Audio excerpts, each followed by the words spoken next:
What's up, guys? This is Emmanuel from TeamDBZ Biscuit, and today we're coming at you with a Odd Eyes Magician deck profile.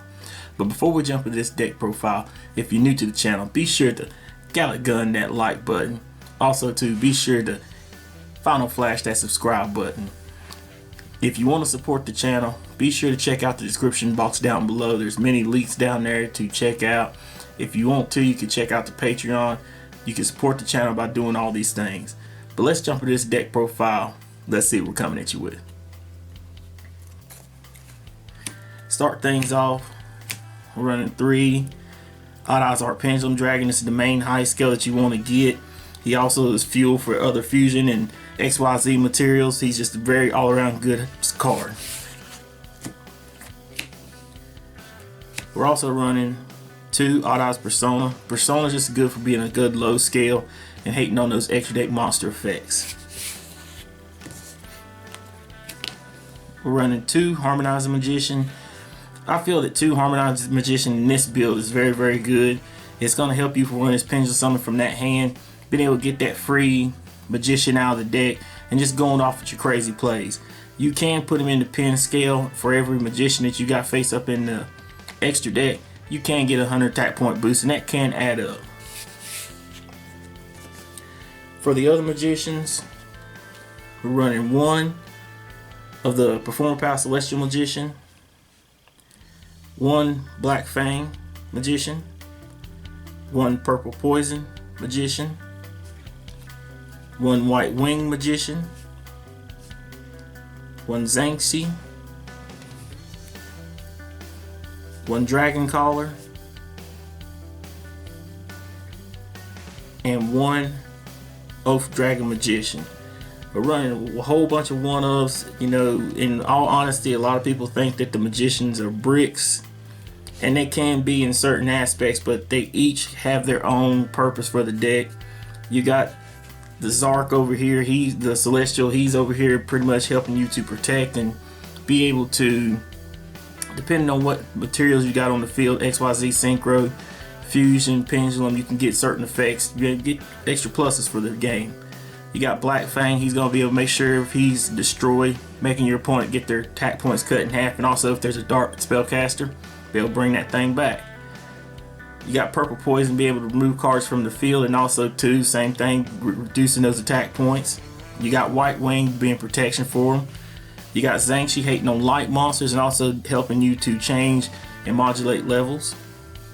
You got Dragon Caller to help for whenever you do your dragon plays, helping you to get into dragon plays a lot easier. And you got Oath Dragon just helping be able to bring back your Odd Eyes and your dragons from the graveyard now the extra deck to keep your plays extended.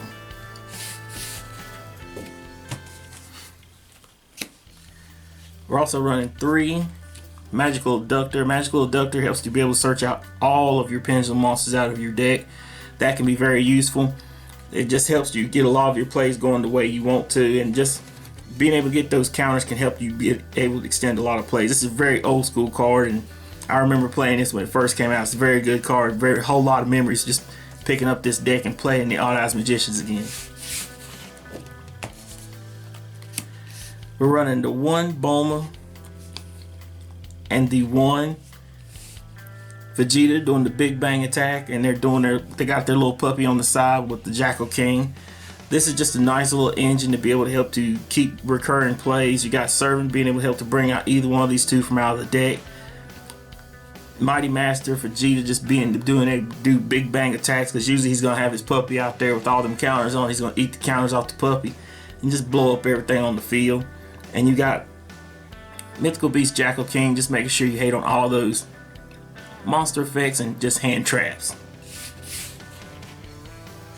I'm also running 3 Chronograph Sorcerer and the 1 Time Gazer. This is just to help to make sure we have plenty of turbo cards in the deck. Chronograph Sorcerer is just going to be able to special summon whenever a card is destroyed on the field. And if you have another monster in hand, be able to special summon it. Time Gazer also is just good for make sure you can protect your pen scales from being destroyed by crazy card effects. Just very useful. We're also running 2 Dark Worm and 1 Gate Zero. This is a nice little engine. It's an engine that all Pendulum decks like to use, and a lot of other decks like to use also. Being able to get your Dark Worm in the graveyard, get that free special summon when you got no monsters, and get your donut so you can get your extra calories in on the play. Very useful. And don't forget that your donut can help you to actually be able to extend some of your plays depending on how you make your plays when he's on the field, because he can blow himself up with another card and put himself back in the pen cell. Something very useful to remember.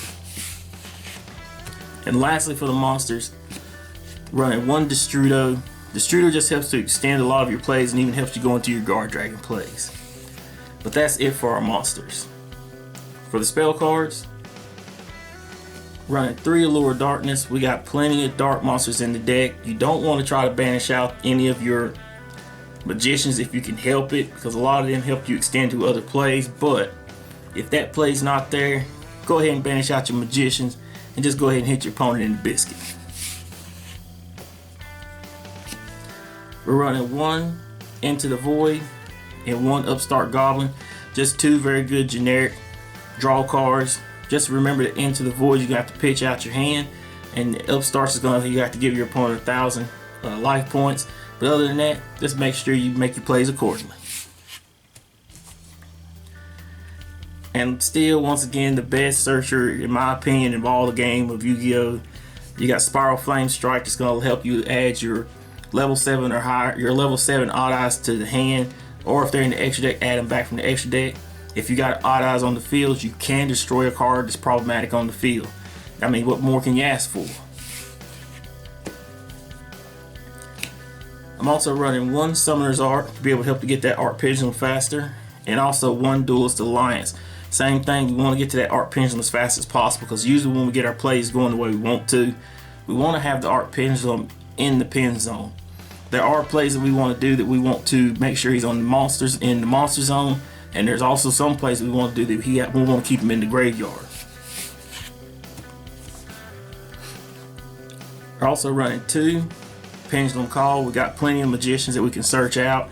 The main thing is we just got to make sure we remember that if we activate Pen Call, we got to make sure that we don't get our Pendulum monster destroyed in the pen zone.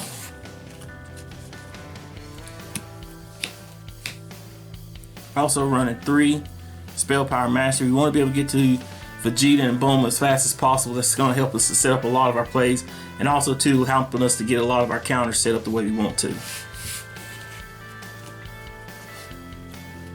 I'm also running 1 Set Rotation, 1 Terraforming, 3 Sky Iris, and 1 Dragon Ravine. I like this little lineup a lot, especially considering right now where we got a lot of people playing, you know, evenly matched, things like that. Set rotation helps to counteract that depending on how you set up your plays. But being able to make sure you can turbo out pretty much 2 cards out of your deck, thinning your deck down that much faster, and just being able to get the play set up the way you want to is very useful. And also being able to get the Dragon Ravine, depending on if you don't have your Dark Worm, just go ahead and pitch out whatever you don't need. It might be a magician, might be your odd eyes. If you don't need it at that moment in time, pitch it to the graveyard, get your graveyard set up for the plays that you want to. And lastly, for the spell cards, running 1 Foolish Burial and 1 Dragon Shrine. Both of these are just useful, making sure we get the cards that we need in the graveyard when we need them. Dragon Shrine, making sure that if you need to, you can send a Art Pendulum and an additional monster, usually you're going to be your Dark Worm, could be your Destrudo, to the graveyard and set up your plays. But that's it for the main deck. For the extra deck, running 1 Supreme King Zark and 1 Odd Eyes Vortex Dragon. This is just it's nice playing, like I said, Odd Eyes Magicians again, being able to summon Zark and summon him so easily. We still can summon him, even though we don't have Electrum, you still do it very easily. You got Odd Eyes Vortex, it's just going to make sure it's going to be protection for the field and making that block for your opponent whenever they want to set up their crazy plays. Running 1 Supreme King Dragon Clear Wing and 1 Odd Eyes Meteor Burst. Clear Wing's just good for clearing off the field and also getting that extra damage in on your opponent. Odd Eyes Meteor Burst is good just for making sure you can hate on your opponent's battle phase. That's all around good anytime. And also too, push come to shove, you can get that special summon from out of the pen zone and just extend your plays even more. We're running one Odd Eyes Raging, one Odd Eyes Absolute, one Supreme King Dragon Dark Rebellion, one Time Star Magician, and one Abyss Dweller. I like this package a lot too. Being able to still run Odd Eyes Rebellion, Raging is very good. You can run Rebellion in place. This depends on how you want to make your plays. But Raging, being able to wipe out the field, depending on if you got the XYZ material underneath it, wipe out the field and be able to do so much damage to your opponent, just being able to get that OTK is very useful. Absolute's just all around good for negating them attacks. And also too, being able to special summon one of your Odd Eyes. You got Rebellion, just be able to make sure you can hate on your opponent, get that major attack point boost and just run him over. Time Star is very crucial for this build, making sure that you can protect your pendulum monsters from being destroyed, and also sending magicians to the graveyard is very, very useful and very, very helpful. And Abyss Dweller is just all around good for hating on them crazy effects that pop off in the graveyard. We're also running a Guard Dragon engine. We got the one Guard Dragon LP, we got the Dragon Balls, and we got the Triple Burst Dragon. LP is just going to help us to get either our Odd Eyes, our Pendulum to the field, or our Destrudo to the field, depending on what plays we're wanting to make. Making sure that we can get the wishes off the 7 Dragon Balls. I mean, I'm just telling you, once you make your wish, it's going to come true. And you got your Triple Burst Dragon, just making sure that you can hate on the battle phase once again, get that trample damage in, make sure your opponent pays for it. And lastly, for the monsters, we got one Beat Cop, one Deco Talker, and one Borlo Dragon. Beat Cop can be switched out to whatever Link to generic that you want to. I'm using Beat Cop because it's just simple to use. You know, it's just something simple you can go into. You got plenty of dark monsters, so you can get the effect off of it. Deco Talker is just all around good generic Link. It also too can protect your monsters depending on, and your pin scales depending on what plays you got to make. And Borlo Dragon, just making sure that if they do get over Zark, you do have a way to be out that way that they can't just be saying they got a big monster over there. You can snatch steal from them and hit them in the biscuit. But that's it for the deck profile, guys. Leave a comment in the comment section below. Let us know what you think. If you liked what you're seeing, be sure to hit that like button. Also, don't forget to subscribe. And also too, don't forget to check out the Patreon if you want to support the channel. And also check out the links below. Thanks guys for all your love and support. We're out.